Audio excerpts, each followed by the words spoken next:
제93편.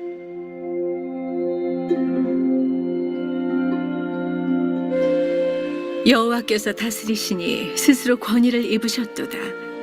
여호와께서 능력의 옷을 입으시며 띠를 띠셨으므로 세계도 견고히 서서 흔들리지 아니하는도다. 주의 보좌는 예로부터 견고히 섰으며 주는 영원부터 계셨나이다. 여호와여, 큰 물이 소리를 높였고 큰 물이 그 소리를 높였으니 큰 물이 그 물결을 높이나이다. 높이 계신 여호와의 능력은 많은 물소리와 바다의 큰 파도보다 크니이다.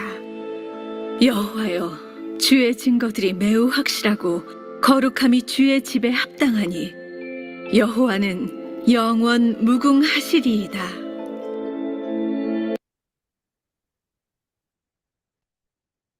네, 오늘 시편 93편은 하나님의 왕권 시입니다. 하나님을 왕으로 고백하는 이런 시인 것이죠. 저와 여러분들은 하나님을 왕으로 고백하고 있습니다. 그러나 우리가 삶 가운데서 실제적으로 하나님을 왕으로 고백하면서 살고 있는가에 대해서는 우리가 갈등을 가지고 있습니다. 삶에 어려운 문제가 닥쳤을 때 내 스스로 그 문제를 해결하고자 하면은 하나님을 왕으로 모신 삶이 아닌 것이죠. 문제를 해결하고자 내 능력을 의지하면 내가 왕이 되는 것입니다. 또한 그 문제를 해결하고자 사람을 의지하고 세상 방법을 의지한다면 하나님을 온전하게 왕으로 모신 이러한 삶이 아닌 것이죠. 우리 삶 속에서 우리가 고백한 것 같이 하나님을 왕으로 고백하고 믿고 의지하는 이러한 삶을 우리가 살아가야 되겠습니다. 오늘 1절 보면은 여호와께서 다스리시니 스스로 권위를 입으셨도다. 여호와께서 능력의 옷을 입으시며 띠를 띠셨으므로 세계도 견고히 서서 흔들리지 아니하는도다 라고 했습니다. 하나님께서는 권위와 능력으로 왕이 되셨습니다. 하나님은 세상을 다스리시는 권세가 있으신 분입니다. 또한 그 권세에 도전하는 자들 하나님께서 바로 심판할 수 있는 이런 능력을 가지신 분이 바로 우리 하나님이십니다. 왕이면서 능력이 있으신 분이 바로 우리 하나님이신 것이지요. 2절에 보면 주의 보좌는 예로부터 견고히 섰으며 주는 영원부터 계셨나이다. 능력이 있고 권위 있는 이 하나님, 그 하나님은 영원 전부터 왕이셨고 또 앞으로도 영원까지 왕이 되시는 분이신 것입니다. 3절에 보면 여호와여 큰 물이 소리를 높였고 큰 물이 소리를 높였으니 큰 물이 그 물결을 높이나이다 라고 했습니다. 3절에서는 삶에서 오는 이런 어려움을 큰 물결로 비유하였습니다. 바다에서 큰 파도가 1차적으로 몰려옵니다. 근데 그 뒤편을 보니까 그보다 더 큰 파도가 2차적으로 몰려오고 있어요. 그런데 또 그 뒤를 보니 3차적으로 더 큰 파도가 몰려오고 있는 것입니다. 우리 인생의 문제가 그렇죠. 우리 인생에 정말 우리가 감당할 수 없는 이런 큰 문제가 우리에게 다가옵니다. 그런데 그 너머를 보니까 내가 감당할 수 없는 큰 문제보다 더 큰 문제가 나를 향해 다가오고 있어요. 그리고 그 뒤를 보니까 세 번째로 더 큰 문제가 또 우리를 향하여서 다가오고 있는 것입니다.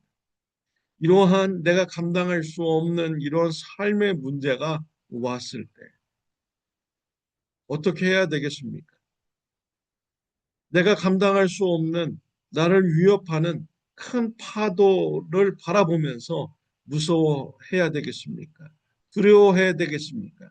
아니면 내가 어떻게 그 파도를 피해 나갈 수 있을까? 자신의 능력을 의지하고 다른 사람을 의지하고 세상 방법을 찾고 쫓아간다면 하나님을 의지하는 이러한 삶이 아닌 것이죠. 입술로는 하나님을 나의 왕이십니다라고 고백하지만 삶에 내가 감당할 수 없는 문제가 계속해서 나를 덮친다면 하나님을 왕으로 모시는 이러한 삶이 흔들리는 우리의 삶이 되지 말아야 되는 것입니다. 성경에 보면은 어, 애굽에서 하나님의 그런 10가지 기적의 재앙의 그런 기사를 보고 또 그 능력으로 해방된 이스라엘 백성들이 있었습니다. 애굽에서 해방돼서 나왔는데 홍해 바다가 앞을 가로막았습니다. 뒤에는 애굽 병사들이 따라오고 있었습니다. 앞으로 봐도 큰 장애물이고요. 뒤를 쳐다보아도 죽음의 그런 애굽 병사들이 오고 있는 것입니다. 이때 이스라엘 백성들은 두려워했습니다. 무서워했습니다. 원망했습니다. 불평했습니다. 조금 전까지만 해도 하나님의 그런 10가지 재앙을 보면서 하나님의 살아계심을 보고 애굽에서 해방되는 이런 은혜를 받았음에도 불구하고 바로 앞에 홍해와 뒤에서 쫓아오는 애굽 병사를 볼 때 그들은 왕이신 하나님을 의지하는 것을 잊어버렸던 것이죠. 모세는 어떻게 했습니까? 하나님을 피난처로 삼았습니다. 하나님을 거처로 삼았습니다. 하나님 앞에 나가서 매달렸어요. 하나님을 의지했습니다. 하나님께서 지혜 주셨잖아요. 홍해바다를 향하여서 지팡이를 들을 때 홍해바다가 갈라졌습니다. 이스라엘 백성들이 홍해바다를 건너갔습니다. 뒤에서 따라오는 애굽 병사들은 홍해바다에서 모두 다 수장되었습니다. 광야 생활 이스라엘 백성들은 하나님의 살아계심을 보았어요. 근데 광야에서 물이 쓴 물을 만나게 되면 원망하고 불평했습니다. 먹을 것이 없으면 하나님 앞에 원망하고 불평하고 하나님을 왕으로 모시지 않는 이런 삶을 살았죠. 우리가 죽게 되었다. 모세에게 애굽에서 우리를 광야에서 죽이려고 데리고 나왔다라고 하면서 원망하고 불평했습니다. 하나님을 의지하지 않았죠. 고기가 없을 때 그들은 원망했습니다. 하나님을 왕으로 모시는 이러한 삶이 되지 못했던 것이죠. 자꾸 하나님을 왕으로 모시지 못하는 이러한 삶을 그들은 사는 것입니다. 4절 말씀에 보면요. 높이 계신 여호와의 능력은 많은 물소리와 바다의 큰 파도보다 크니이다 라고 했습니다. 파도가 1차, 2차, 3차 큰 파도가 몰려올 때 하나님을 왕으로 모시는 자는요. 파도 너머에 있는 왕이신 하나님을 바라보는 것입니다. 그리고 그 하나님은 이 높은 파도보다 더 크신 분이십니다. 라고 바라보고 고백하는 이러한 삶이 하나님을 왕으로 모신 이러한 삶인 것이죠. 내 삶에 큰 문제가 닥칠 때 이 문제보다 우리 하나님은 더 크신 분이십니다. 라고 믿고 의지하며 나가는 것이 바로 하나님을 왕으로 모신 이러한 삶인 것입니다. 신약 성경에 보면 예수님과 제자들이 밤에 배를 타고 갈릴리 바다를 건너가고 있었습니다. 갑자기 큰 바람이 불었고요. 큰 파도가 일어나게 되었습니다. 제자들은 파도를 헤쳐나가려고 밤새도록 노를 저었습니다. 감당할 수 없게 되었습니다. 죽게 되었다고 합니다. 두려워 떨게 됩니다. 예수님을 찾았습니다. 예수님께서 일어나시고 바다를 향하여서 꾸짖었습니다. 잠잠하라 라고 했습니다. 그러자 큰 파도가 다 잠잠하게 되었습니다.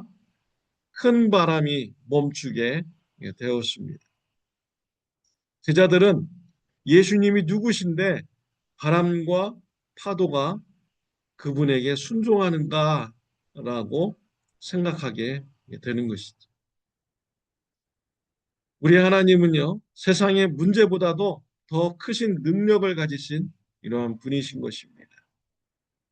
삶에 문제가 있을 때 그 문제보다 더 크신 분이 하나님이심을 우리가 바라보고 믿으며 의지함으로써 하나님을 왕으로 모시는 신앙의 삶이 풍성하시기를 바랍니다.